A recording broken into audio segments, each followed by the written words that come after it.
Hello and welcome to another episode of TCAP Recap. Tonight we are taking a look at one of the titans of TCAP, Mr. John Dupee, aka Johnny Connecticut. He was, at the time of the sting, a 40-year-old man, got busted in the Fairfield, Connecticut sting. That was the Hanson versus Predator show, not the original TCAP. But he's one of the more famous predos, I would argue, and it's obvious why when you see his segment. He may not have the most ridiculous reactions or the best, breakdowns, but he delivers high stats across the board. He's got a high pathetic factor. He's got a high, creeper factor. He's got a high grill factor from Chris's point of view. And he's got an excellent mugshot. So he's a good one to introduce somebody to TCAP, in my opinion, because he gives you a taste of what TCAP is about. And he does it just solid. I shouldn't use that terminology with these guys. I apologize. He just gives you a good feel. No, that's also not good. He's just a solid TCAP segment, and I will leave it at that. So we're going to dive right in here because it's a 12-minute clip. He doesn't have a chat log. I mean, he has a whisper. That's how he communicated with the decoy. Bailey is her name. 13 years old. But there's not an organized chat log to go through, which in my opinion is a loss, but you still get the great footage. So let's dive on in.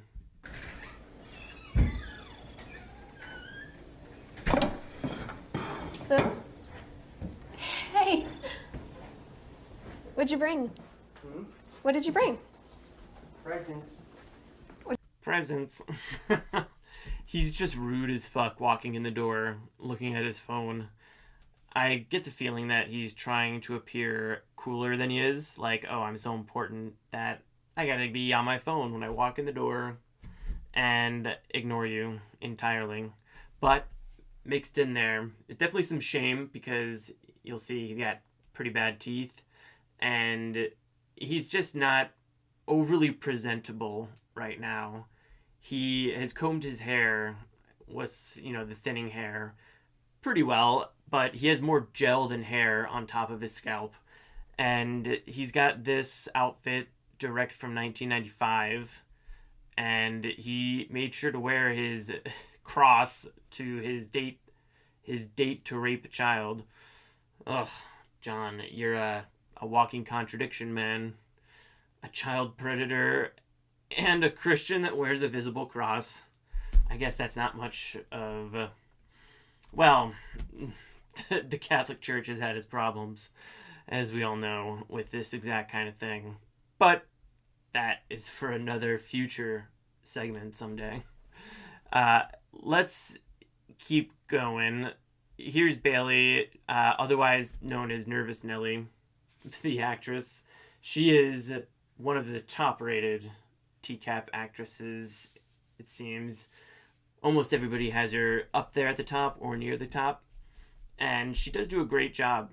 She is really good at portraying kind of just a nervousness and I don't want to say submissiveness, but just like a, wariness to challenge these guys. Like, she's not like some of the past decoys who just speak with authority and tell these guys off. Like, the decoy in the Bowling Green, Kentucky sting. I'll have to remember her name. And it is Casey Morrow.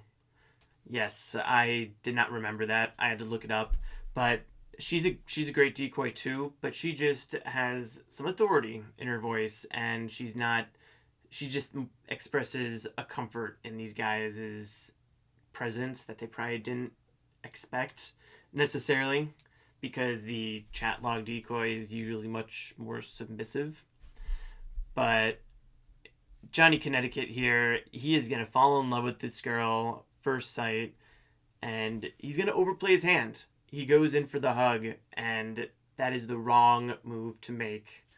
Especially, you don't just go and hug a person that you just met if they're of age, if they're your same age, right? If he was just meeting some girl who is also 40 for the first time, would he go up and hug her? No. Would he try? Probably. But it's even worse when he thinks the girl is 13. Let's get back to it. What you got? He is fucking creepy. Man, I mentioned in my Lurch video that the most frightening moment is when Lurch makes Scott Travis Fowler, he's also one of the Bowling Green 7, but he makes his move on the decoy, and she asks him something about getting a drink, and he just totally ignores what she says, and it's spooky. And it's also spooky here. He's not nearly as threatening because he looks all strung out, but it's still just really spooky when somebody totally ignores what you're saying and continues to just do what they want to do. Show me. Good move, good move. Shit. You can see her backing away. She is not going to let this guy get close. Really great job by the decoy. She has a good feel for these guys and when to get out of there, as we'll soon see. But she knows this guy's ropey, and you can see it. He's just making himself at home on this counter, flopping himself out. Yeah, Johnny Connecticut indeed. But she's got her eyes focused on those hands. She does not want to be surprised by him pulling out something dangerous.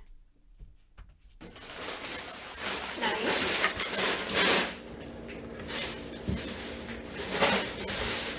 What kind is it? Oh, man.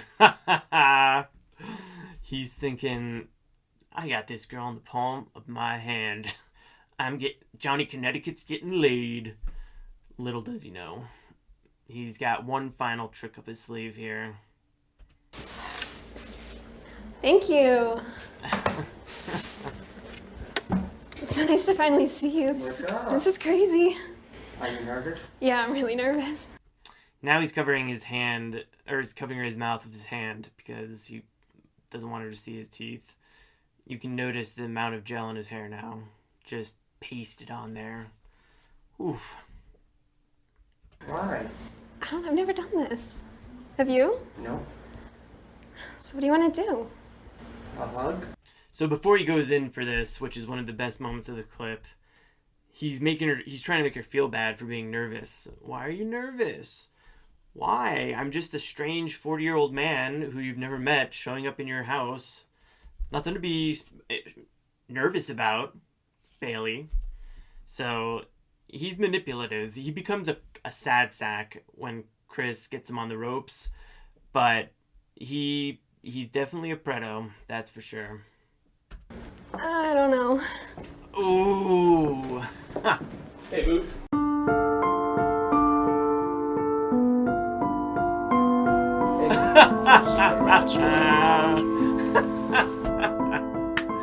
That is a pretty great reveal from Chris. Some great wordplay. It's not really wordplay, it's just throwing his own words back at him. But he's got it figured out. Chris is on the ball. We're gonna have to watch that one more time because the decoy utters some famous lines. I don't know. And rushes off, and then Chris hits him with the, "What's up, boo?" And poor Johnny Connecticut just turns away and kind of twitches. He did not expect this. I say that for most of the pretos. Some of them express a lot more nervousness, though, than others. And he walked into this house like he owned the place, even though he refused to look at the poor decoy. So he was confident, and especially after giving those these gifts and tribute. He thought he had this one in the bag. So let's take one more look at Johnny getting crushed here by Chris Hansen. A hug? I don't know. Hey, Boo. See if I can run that stool out of there front, please. Ooh. Hey, Boo. No, right there. Please have a seat. Right there. Set the phone down, please. Oh, man. This is the look of a man who who has found himself in an assload of trouble he didn't want. He didn't need this. Him and Dan Allen, they didn't need this in their lives. And John Dupee certainly didn't either. He got dropped off by his sister. He's living with her, I believe, at 40. He's not doing particularly well. He's unemployed at the time of the sting. So he doesn't have a lot going for him. But there was one ray of sunshine in his life, and that was his loving boo, Bailey. And in just moments of time, everything blew up. Because he's not just getting busted in that moment. As soon as he sees Chris, if he's smart enough, which he seems to be, he's going to realize that Bailey didn't exist and was probably, just a regular middle-aged person or a policeman or woman. And everything in his memory changes because he's been focused on her to a certain extent. He's been laying the Mac down pretty hard. But all of those memories are now shifted into a different prism to view them. And it's just John Dupee chatting sexually with somebody who is not what he thinks, and him looking a fool. So that is the face that you make when you realize all of that in a second. Let's go. What is your plan here tonight? Just hang out, watch football? Hang out and watch football with whom? With her. Who's her? With Bailey. Bailey. And how did you meet Bailey exactly? Through Whisper. Whisper. Hmm? And do you know how old Bailey is? She's 14. 14. Mm-hmm. She told you she's 13. Ooh, hitting him with the Chris Hansen steely eyes. I don't actually know what color his eyes are. I think they're blue. I want to say they're blue, but that could just be me wishing. But he's got him nailed to the spot. And Chris he's still intimidating standing there. You can see the difference right here. So he's got a bit of a gut on him in HVP, but, he's getting older. So he's living life, just enjoying life a little bit more. But I would say that it adds to his intimidation factor. Now he's not just some skinny reporter, he's a big guy. His eyes gaze down to Johnny's eyes, and then that goes down to Johnny's spine, which then hooks a mean downward curve.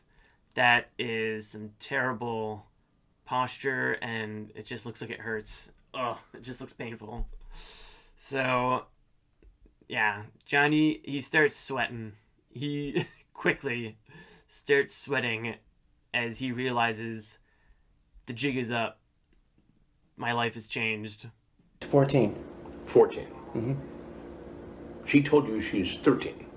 Not that matters. Mm-hmm. How old are you? 30. 30. Ooh, taking 10 whole years off. Dude, Johnny, I mean, you don't look 30. I'm sorry. I hate to break it to you. And why would you at 30 think it would be okay to hang out with a 13-year-old girl home alone? I mean, we just hit it off, friends. You hit it off with a 13-year-old girl. We were just talking. He's playing it off like, what do you mean? Why is this weird? You You can see he's shaking his head side to side. That is not an original approach, but it's not one of the big 3 or 4 of like, I was going to, but I changed my mind halfway here. You know, we've been hearing that one a lot in the last few videos. So he may say it yet. Just talking. Well, now you're here. This is more than talk.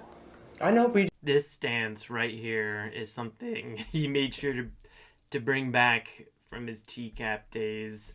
Actually, somebody in the fans Hanson versus Predator subreddit recently called it the stance of doom. User Ariel Ace 96 had a post called, "I call this the stance of doom. If Chris stands like this, then you messed up real bad." And it's this pose just with different predators from across the ages. So John has got himself into some 2007 kind of trouble. Uh-oh. I know, but you just came to hang out. You know, I brought What, get a hug? and watch football. Watch football. Yep. Who's playing tonight? Steelers and the Ravens. Oh, some famous lines here in rapid succession. First, there's Chris's, "And what, get a hug?" It's just, I love the way he delivers it. He just tosses it right at Dupee, who just talks about football. And then Dupee's line, "Steelers versus the Ravens," is one of the more famous lines in TCAPdom as well. And he's looking at him earnestly like, "Hey, I told you who was playing, so can you just cut me some slack here and let me go? I knew who was playing. That means I had no ill intent. He had no sexual intentions towards this girl." Oh, John, your world of hurt has just begun. I had no intentions with nothing. No intentions of... Nope. Well, John, what do you do for a living? I was working at UPS. UPS. Mm-hmm. And did you walk here today, or No, my sister dropped me off. you don't have a driver's license? Yeah, I do. No car. No. So what do you do at UPS? I was a package handler. Package handler. You're not there anymore. No. So Chris is grilling him, and I don't know. I'm not a fan of this particular interaction because it seems like he's grilling him for and disparaging him a little bit for not owning a car and, you know, being unemployed. So it's just not stuff related to him being a predator necessarily. It's just him being a loser who can't afford a car, because he doesn't seem like the kind who's choosing to not own a car. But I just don't like the feel of that little interaction. Chris needs to just dive into the predator shit and get this party started. What do you do now? Nothing. Besides go online and try to talk to young girls? I don't try to talk There to. you go. I mean, I just try to find a girl to talk to and hang out, whatever. And how many times have you done this with somebody who's 13, 14 years old? Never. Never talked to another girl who said she was 13? Nope. He's trying to look so earnest, and the sweat is just popping out on his forehead and on his nose. And he should be nervous because he knows that he's been chatting with another 13-year-old girl, and Chris is just setting him up. He's setting him up to knock it out of the park on old Dupee here. Well, who's Brittany? Ooh, Who's Brittany? got him. That was the other girl you were talking to.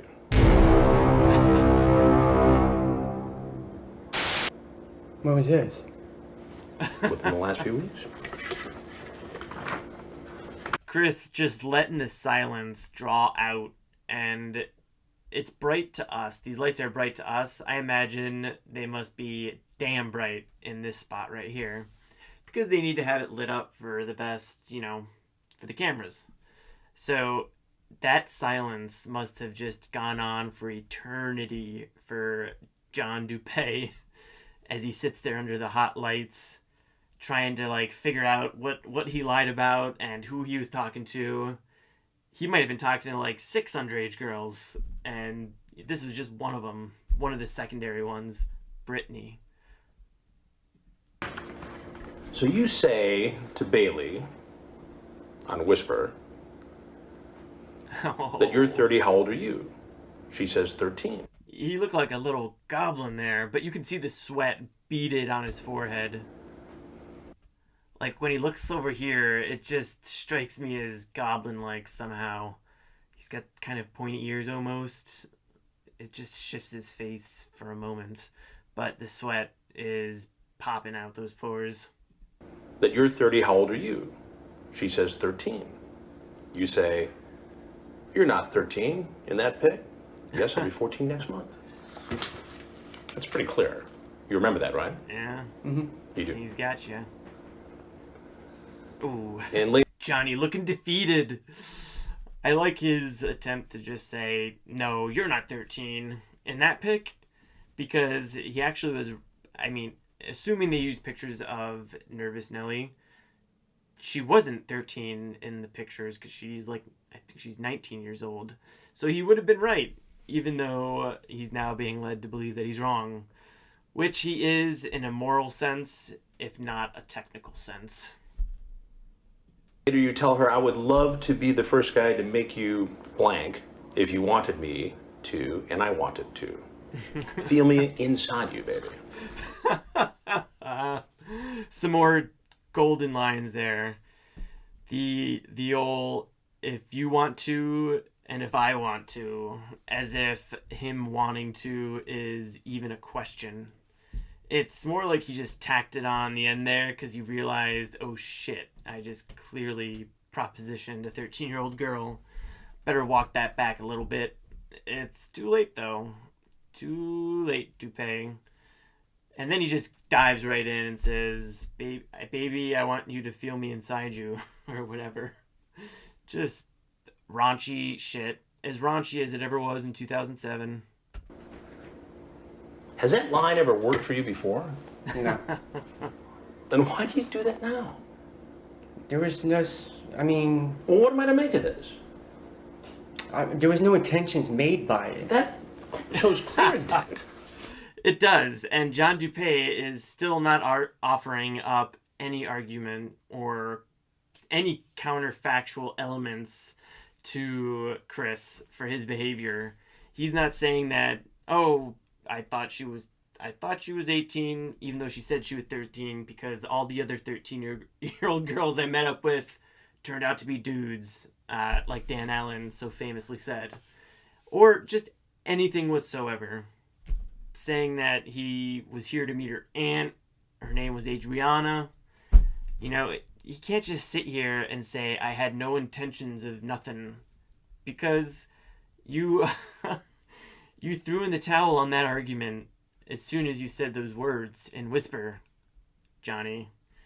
Definitely not one of the smarter predators, and he has no talent for making up stuff on the spot, like JPW, Jerry Griffith, Dan Allen.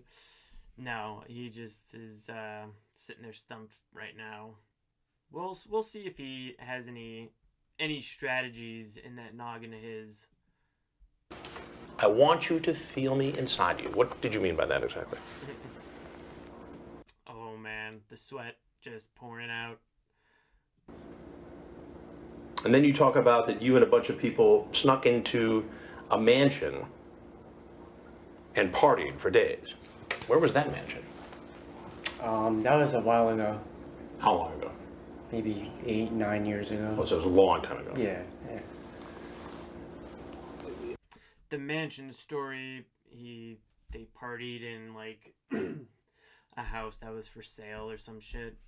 It really was a long time ago, so no reason for Chris to pursue it. No real reason for him to pursue it in the first place, in my opinion. What does him partying in a house, in the past have anything to do with him trying to talk to this underage girl in a sexually charged manner? Chris is a little rusty. A little rusty. This does not look very good for you, John. The chat, the appearance, the Cheetos, the dark chocolate. Did you bring condoms with No. you? Not in your pockets? Nope. But you see how this... Not a redeeming point that they don't have condoms. In John Dupee's case, where he showed such clear intent, I would say it's a strike against him that he doesn't have condoms, because he clearly was going to try to rape this girl, and apparently he was going to do it without using protection. Slugs. Absolutely. I mean, You're 30 years old. The girl you were talking to told you very clearly she was 13. He's not 30. I mean, I had no intentions just besides. John. What is that, the third time he's going with the I had no intentions story, which, you know, as far as strategies go, has got to be one of the worst because it's unsupported by any evidence whatsoever. Come on, John. Get it together, man. You're in the fight of your life right now, and you're just getting your lights knocked out. You gotta wake up. Smell the punches. Smell the verbal assault. Chris Hanson at you. Why don't you just tell me what you were really up to? Just to hang out, get to know her, you know? Get to know her. Yeah. And if you were the parent of a 13-year-old girl, would you be comfortable with that? I mean, it depends how if I'm a good person, you know, like. Yeah, but typically good people don't meet strangers online, talk about sex, and then go over to visit, and within 3 minutes ask for a hug. Slow down, Chris. People meet on the internet for sex all the time, and it's fine because they're consenting adults who are using apps, dating apps, or, you know, dating apps used for just sex. That's fine. That's not the issue. This must be Chris's new little pet peeve or little conspiracy theory. You know, it's his new, do you have a compulsion for using the internet? Like, no. Chris, just chill out, man. He's not getting to the root of what John said, which was, I mean, if I'm a good person, which, if you're a good person, what are you showing? How are you showing that you're a good person? We can't see your thoughts. We can only see your actions. And all your actions point to you doing something reprehensible. So he's got to start backing up what he's trying to say. He's still doing a shit job of fighting back against Chris Hanson. I mean, all they did was just ask for, you know, a hello hug. That was it. With a 13-year-old girl. A hello hug as opposed to, you know, a sexual hug or an inappropriate hug. No, just a hello hug. Walked right in the house. Well, she told me to come in. Does that make it right? Knowing that she's 13. Oh, I wouldn't have never just walked in. God. This is a case of a predator totally missing the point. He's like, what? I would never come in here if she didn't tell me to come in, didn't invite me. He's like a vampire. He has to be invited in before he comes inside to rape 13-year-olds. He's, you know, that's not the issue, Johnny. You coming inside / being invited, not the issue here. You know, without talking to her, you know, without getting her okay. Now, you talked about spending the... That does give us some insight into how John might be justifying this to himself. He's making a point of saying she consented to let me come into the house. So he's probably telling himself, well, as long as she's consenting to what we're doing, there's nothing wrong here. That's the first little glimpse that he's kind of put forth for that argument. So that seems to be the case with a lot of these predos. They think that as long as the other person is into it and wants to do it, it's totally okay. Which, you know, there's a reason 13-year-olds can't make those kinds of decisions and shouldn't be put in positions where they have to make those kinds of decisions. Night. Here, tonight. Well, Yes or no? it depended, you know, like, if she had to wake up in the morning, you know, like, if I was going to stay Did here. she have to go to school? She said she didn't have to go to school today. Yeah, I like how he says it so matter-of-factly. Like, no, she said she didn't have to go to school. He's gonna correct himself and say tomorrow here. I mean, tomorrow.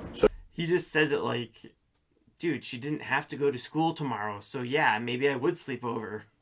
So you could just spend the night and hang out with a 13-year-old girl. That's cool. Well, I mean, I didn't plan on it.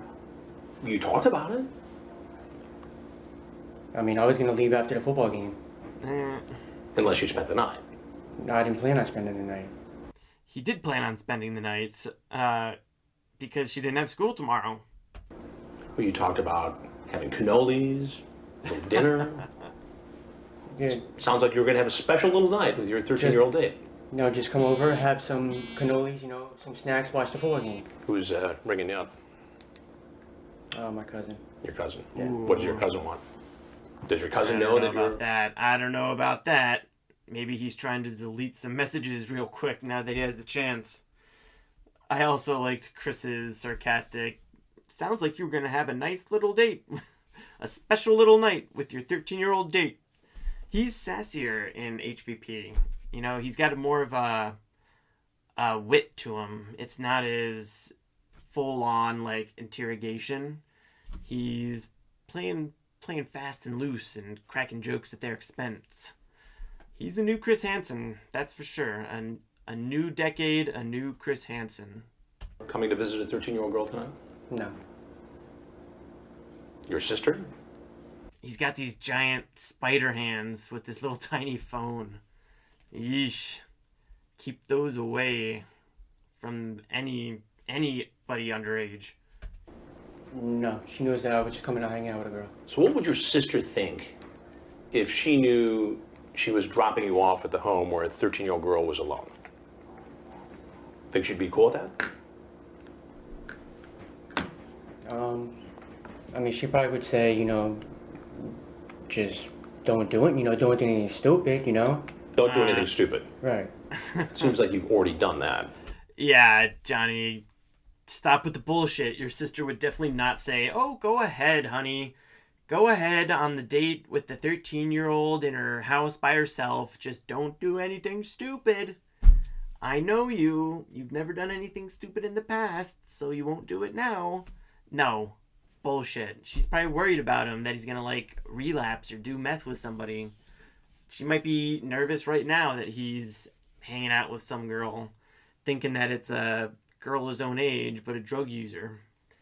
She's gonna be shocked when she hears the actual truth. Unless John, gave off signs. Actually, speaking of his sister, something quite sad. During John Dupee's time in prison, his sister and brother died in a drunk driving accident. The same sister who drove him to the Sting house. She went to go pick up Lindsay, the sister that dropped him off, her name is Lindsay. She went to pick up his brother, Brandon, because he got picked up on drunk driving and drug possession. Brandon chose to drive the car, and I guess Lindsay let him do it, and he crashed the car and they both died. So, I mean, Dupee lost some important people to him while he was away in prison. All I was doing was just coming here to watch the game. You tried to solicit a 13-year-old girl online using graphic sexual language. What do you think should happen to you? Sir, I'm not like that and a bad guy. See, he's not a bad guy. Not a bad guy. He's convinced himself that he's doing, it's not a big deal. He's not raping her in his mind. He considers rape, with a knife to be actual rape. He sees what he's doing, manipulating a minor into sex as just something, good guys do. And now he's being confronted with the fact that he can't explain himself one bit. Chris is sitting here grilling him, and John can't offer any justification, or can't put any into words at least. So maybe it adds a certain flavor to the interaction. Johnny Dupee does seem to be realizing, oh shit, I might be a real bad guy. I'm not a good guy, I'm a real bad guy. But maybe he already knew he was, and I'm totally off base. It's fun to think, though. Think about what might be going on in his head. How does this look? How does that look? John, you tell me, how does it look? If you were me, what would you think? Slamming that script. That I honestly made a mistake. That you made a mistake. Well, that's true. And how would you define that mistake?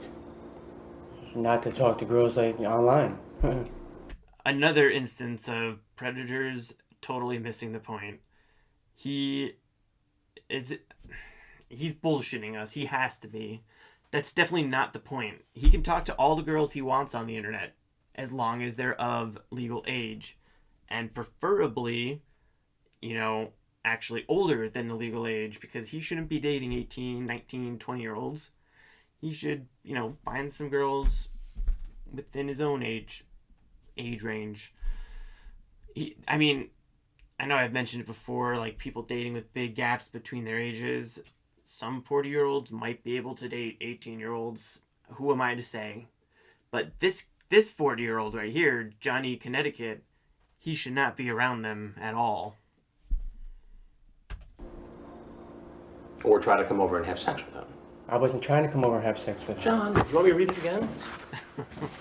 I would love to be the first guy to make you blank if you wanted me to, and I want you to feel me inside you, baby. Ooh. Would That's some pretty damning stuff right there.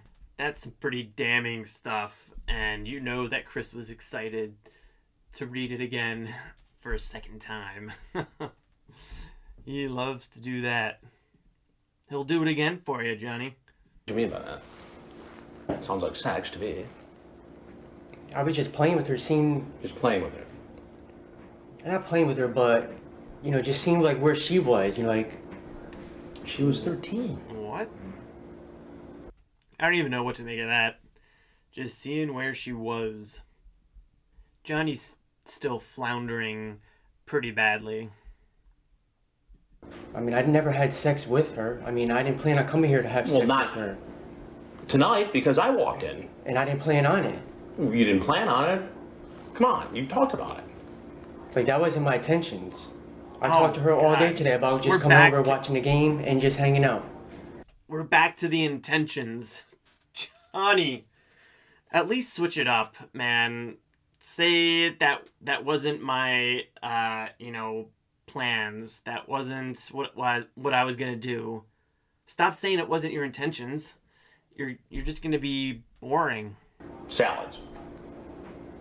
About what? You talked about salads. About like food and stuff? Yes. Yeah, while we're watching the game. This is a whole different kind of food here that you're talking about. So Chris is talking about tossing salads. I don't know if that's actually what he talked about with the decoy. That would be pretty messed up. So, otherwise it's just totally out of the blue, so it's pretty funny. Chris is just like, salads. So what do you think should happen to you, John? You're in a bit of a fix here. I'm terribly sorry, sir. Well, there's something you need to know, and that is I'm Chris Hanson. And this is an investigation called Hanson versus Predator. Ooh. Wow. Sir, if you want to leave, you should go out that door right there. They got him. No. Whoop. Oh. Please don't move.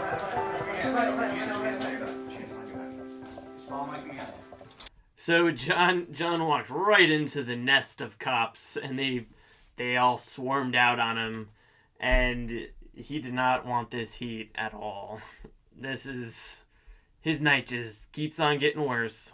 Do you have anything on you that's gonna hurt us? No, sir. Any weapons? No. Can I see this scar?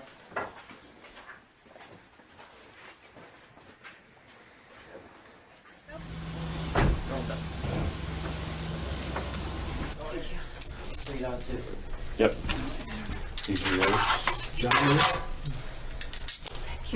Oh, Johnny Connecticut, Mr. Number 9.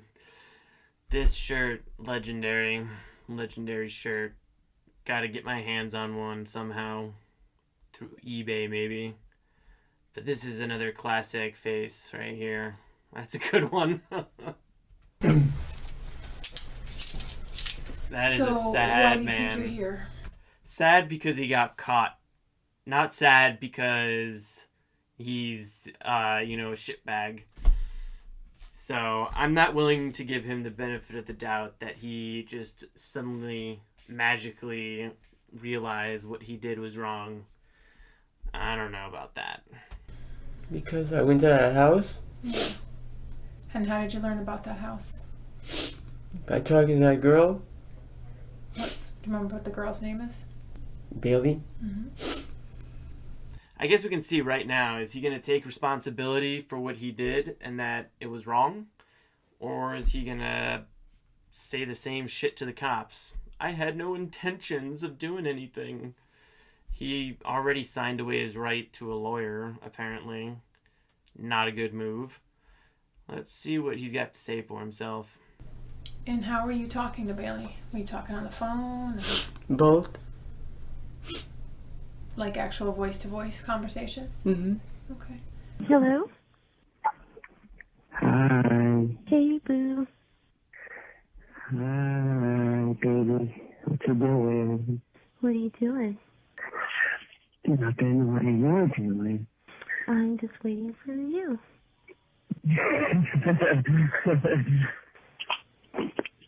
Oh, are you? Uh-huh. Uh-huh. Man, he's a real charmer, ain't he? What terrible phone conversation. It's just painful to listen to. He's got nothing of substance to say, of course. Just random chatter until she says that she's waiting for him, and that makes him real happy. He has a little chortle in satisfaction. Yep. I love you. Whoa, just dropping the I love you in there. Another check mark on the predator list, saying I love you before you even First meet her. On the internet? What part of the internet? An application? Mm-hmm. What was the app? Whisper. Okay. And what about you wanting to feel, you want her to feel you inside her? I mean, I know what that means to me. I know, I should never said no stupid shit like that. I like that they have this lady doing the interrogation rather than that big dude, because I feel like John's going to be a lot more comfortable with her at this point, or at least more comfortable than talking to a guy, another man, because, excuse me, having another man talk to you about your plan to rape a little girl, it's just, he's not going to like that.